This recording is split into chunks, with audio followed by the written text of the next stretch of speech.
Assalamualaikum warahmatullahi wabarakatuh. Salam sejahtera buat kita semua, dan terima kasih buat teman-teman yang telah memberikan kami kesempatan untuk menjelaskan materi kami. Dan perkenalkan, nama saya Erna Nasir, program studi informatika Universitas Cokro Aminoto Palopo. Dan di sini saya akan memperkenalkan nama kelompok saya. Yang pertama yaitu Ikhwan Nugroho, yang kedua Aryadi Yohana Putra, yang ketiga Herlina Tingkara, yang keempat saya sendiri pembawa materi. Langsung saja. Ini saya akan menjelaskan materi saya, yaitu pengujian remote access dan proxy server. Terutama kita harus mengetahui apa sih itu remote access. Remote access adalah kemampuan seseorang untuk dapat mengakses komputer dari jarak jauh karena telah terhubung ke dalam satu jaringan. Remote access dapat dilakukan dengan menggunakan jaringan seperti local area network, wide area network, atau bahkan virtual private network atau VPN.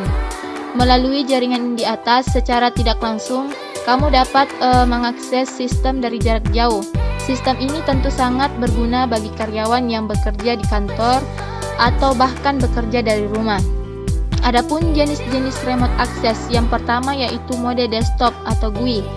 Jenis remote access pertama, desktop atau GUI. Contohnya dari jenis remote access satu ini adalah FNC, remote desktop, dan juga Redmin.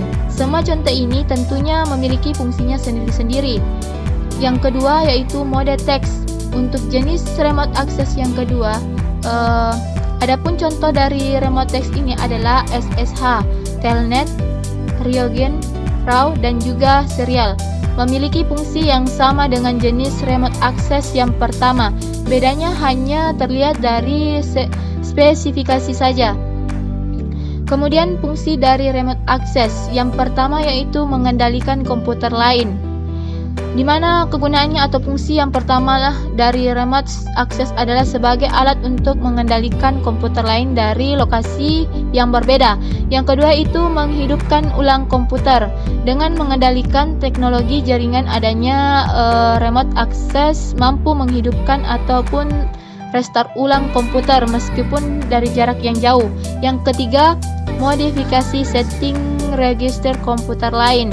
Remote access ini memang sangat penting dalam dunia informasi teknologi. Fungsinya yaitu dari remote access kemampuannya untuk memodifikasi setting regis dari komputer lain. Kemudian yang ketiga, alat bantu pemecah masalah pada PC.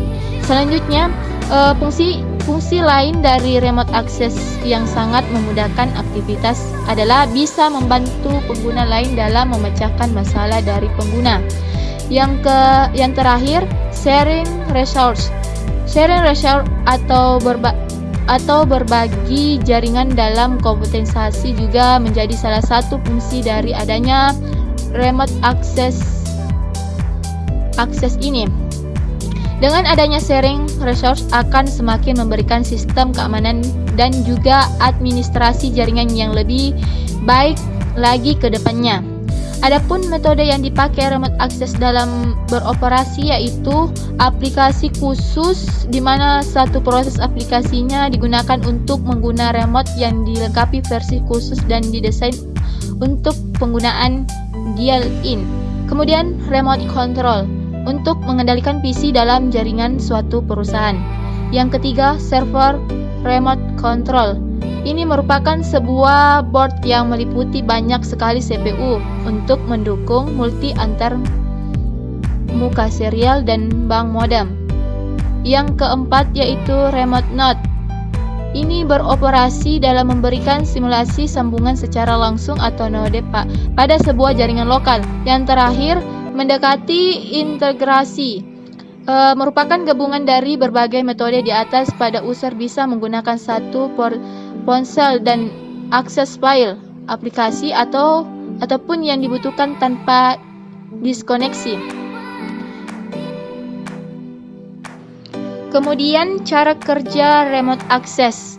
Remote access biasanya dilakukan dengan menggabungkan perangkat keras, perangkat lunak, dan jaringan. Sebagai contoh, ketika awalnya internet masih belum tersedia secara penuh, remote server bisa digunakan melalui perangkat lunak emulasi terminal yang mengontrol akses melalui modem yang terhubung ke jaringan telepon.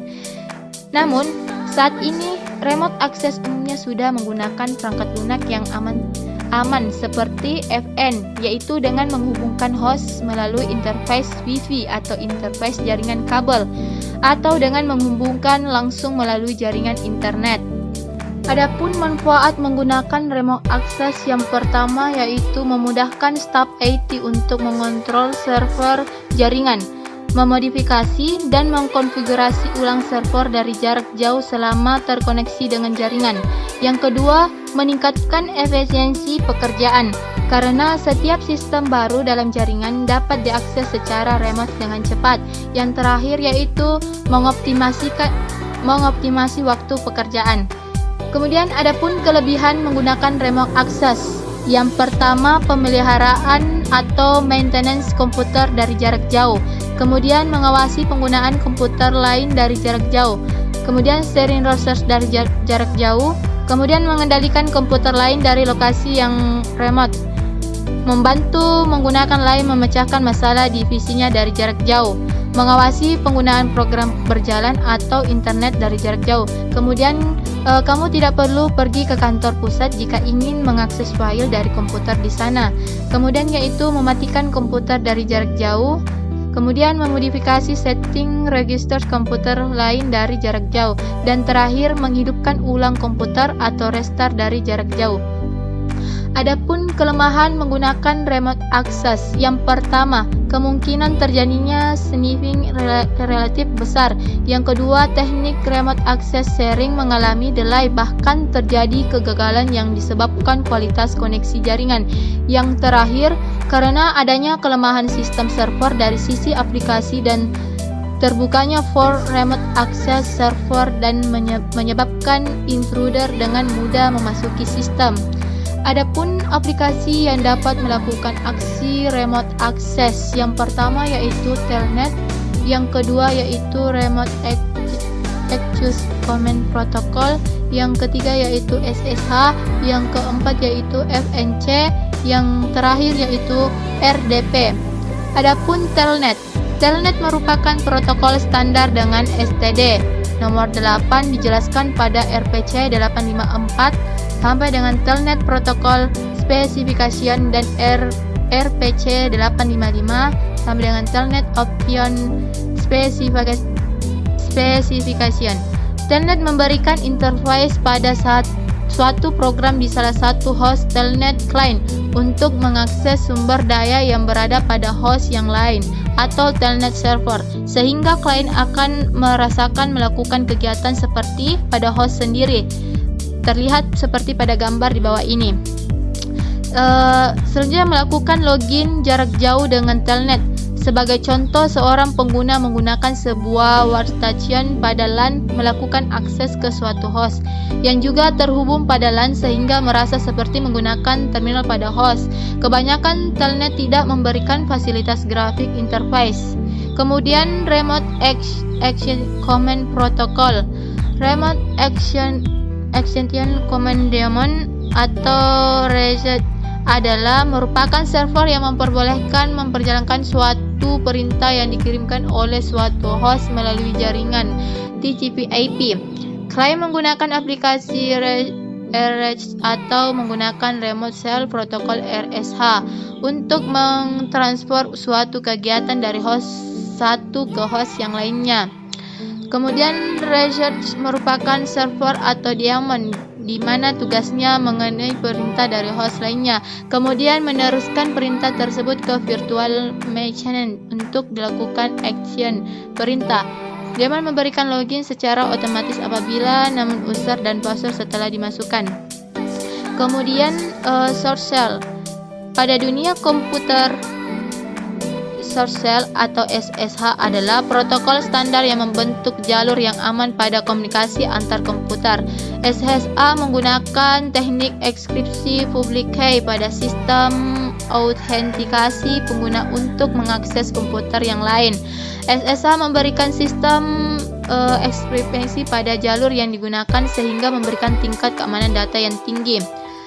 Kemudian SSH biasa digunakan untuk melakukan remote login dan menjalankan perintah pada komputer remote, tetapi SSH juga dapat digunakan sebagai tunnel jaringan, melakukan penerusan pada port TCP dan koneksi X11 lain itu dapat juga digunakan untuk mentransfer suatu file dengan protokol SFTP atau SCP.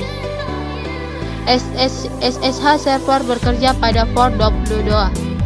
Adapun Virtual Network Component atau VNC. VNC adalah sistem yang digunakan untuk melakukan pembagian sumber untuk desktop, di mana menggunakan protokol RPB atau Remote Frame Buffer, yaitu digunakan untuk mengatur komputer lain secara jarak jauh. VNC pengiriman informasi penekanan tombol keyboard dan klik pada mouse sehingga dapat mengontrol komputer lain pada jaringan dan menampilkan layar pada komputer pengontrol. VNC bersifat platform atau independent, artinya VNC viewer dan terhubung dengan VNC server. Walau berbeda sistem operasi, terdapat berbagai macam VNC server, klien dan bentuk Java. VNC dapat dikontrol dari beberapa klien sekaligus dalam saat yang bersamaan. Kemudian Remote Desktop Protocol RDP. RDP adalah protokol multi-channel yang memperbolehkan user untuk terkoneksi dengan Microsoft Terminal Service. Untuk klien dapat dilakukan dari sistem operasi Windows dan sistem operasi yang lainnya seperti Linux, FreeBSD atau Mac OS. Pada bagian server aplikasi menggunakan port 3389. Versi awal dari RDP adalah versi 4.0. di mana digunakan pada terminal service pada sistem operasi Windows NT 4.0 Server Terminal Server Edition. Pada Windows 2000 menjadi versi 5.0 dengan tambahan fitur seperti dapat melakukan mencetak pada printer yang terpasang di komputer lokal. Adapun pengujian remote access dengan telnet di Cisco Packet Tracer, yang pertama itu bentuk dengan skema perancangan. Kemudian itu kita mengatur IP address pada masing-masing perangkat. Selanjutnya pengujian, kita konfigurasi telnet pada router. Kemudian pengetesan telnet dari klien, kita teks apakah sudah terkoneksi jaringannya. Kemudian itu dengan telnet dapat dikatakan berhasil ketika kita sudah melakukan pengujian semuanya. Kemudian ada proxy server. Konsep dari dasar proxy merupakan pihak ketiga yang berdiri di tengah-tengah antara kedua pihak yang saling berhubungan dan berfungsi sebagai perantara. Secara prinsip pihak pertama dan pihak kedua tidak secara langsung berhubungan, akan tetapi masing-masing berhubungan dengan perantara, yaitu proxy. Kemudian apa sih proxy server itu? Yaitu sebuah program komputer dapat bertindak sebagai komputer lainnya yang melakukan request terhadap konten dari internet atau intranet. Proxy server bertugas untuk menjembatani dan mengendalikan aktivitas dari lalu lintas paket data yang melewatinya. Dengan adanya proxy server, sehingga setiap aplikasi klien maupun aplikasi server seperti FTP, web server, web browser, dan semacamnya bisa dimonitor dan juga dikendalikan oleh proxy server. Kemudian, adapun jenis-jenis proxy server. Yang pertama yaitu anonymous proxy atau proxy anonim. Yang kedua yaitu hing anonymous proxy. Yang ketiga yaitu transparent proxy atau proxy transparan. Yang keempat itu reverse proxy.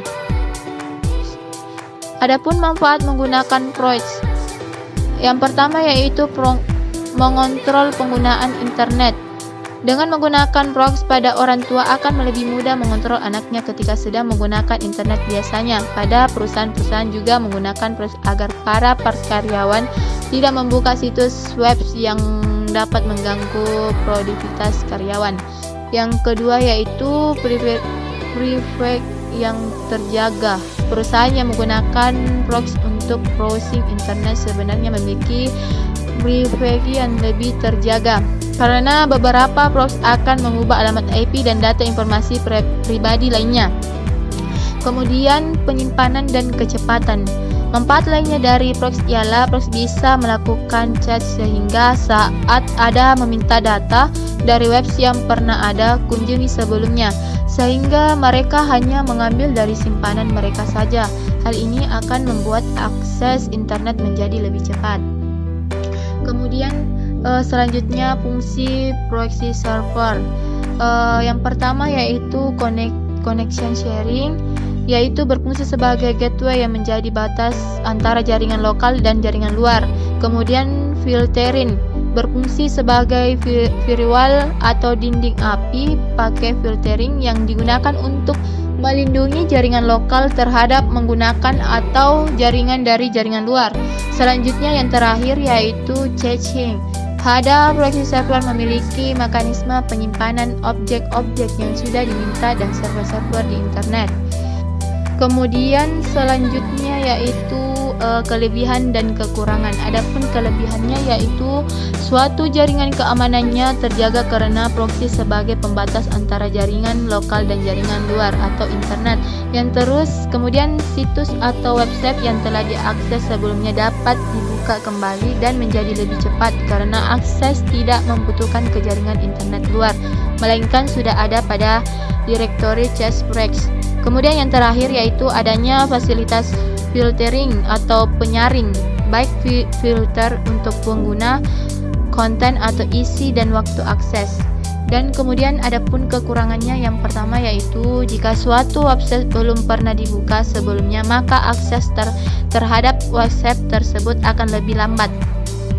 Karena klien harus meminta terlebih dahulu kepada proxy. Setelah itu baru proxy yang akan meminta atau request dari klien tersebut kepada penyedia layanan internet. Kemudian yang terakhir yaitu apabila sebuah proyek terlambat melakukan update chat, maka klien akan mendapatkan konten yang belum update ketika melakukan request konten. Kemudian yaitu cara kerja proxy server. Cara kerja proxy server ialah sebuah user akan memakai layanan pada server proxy. Lalu kemudian akan di mana sebuah data yang terdapat pada internet atau server yang bersifat publik. Selanjutnya proxy akan melanjutkan permintaan tadi ke internet dengan seolah-olah membuat server yang memintanya. Jika penggunaan telah mendapatkan permintaannya, maka proxy akan memberi respon pada server pada user tersebut, bahkan seolah-olah proxy yang menjadi publik servernya. Kemudian kenapa harus menggunakan proxy? Karena kita harus menghemat bandwidth dan meningkatkan kecepatannya. Organisasi atau perusahaan juga dapat memperoleh jaringan yang lebih baik secara keseluruhan dengan server proxy yang baik. Kemudian yang kedua yaitu privasi. Individu dan atau perusahaan sama-sama menggunakan server proxy untuk menjelajahi internet secara lebih pribadi. Yang kemudian ketiga, keamanan meningkat. Server proxy memberikan manfaat keamanan yaitu mengkonfigurasi server proxy untuk mengenkripsi permintaan web agar tidak membaca transaksi Anda. Yang terakhir yaitu akses ke sumber daya yang diblokir. Server proxy memungkinkan pengguna untuk menghindari pembahasan konten yang diberlakukan oleh perusahaan atau pemerintah. Adapun risiko menggunakan proxy, yang pertama yaitu tidak semua layanan proxy gratis itu aman. Meski gratis, namun tidak semua layanan proxy aman. Kebanyakan layanan proxy gratis tidak memiliki enkripsi atau backhand hardware yang aman. Kemudian yang kedua yaitu log sejarah pencarian atau browsing history. Proxy yang kamu gunakan mungkin memiliki alamat IP asli dan informasi requestmu. Coba cek apakah server proxy yang kamu gunakan itu menyimpan browsing history, dan jangan lupa untuk tetap mengecek kembali syarat yang ditentukan serta keamanan data. Jangan sampai datamu nanti dijual ke pihak ketiga. Kemudian yang terakhir yaitu ada proxy yang tidak dienkripsi. Jika server proxy tidak terkripsi, berarti kamu telah mengirim permintaan dalam bentuk plain text. Semua orang bisa mengakses username, password, lokasi, dan bahkan informasi akunmu dengan mudah. Jadi pastikan bahwa layanan proxy yang kamu gunakan itu sudah dienkripsi. Baiklah, itulah tadi pembahasan materi kami. Baik dan kurangnya mohon dimaafkan. Wabillahi taufiq wal hidayah. Wassalamualaikum warahmatullahi wabarakatuh.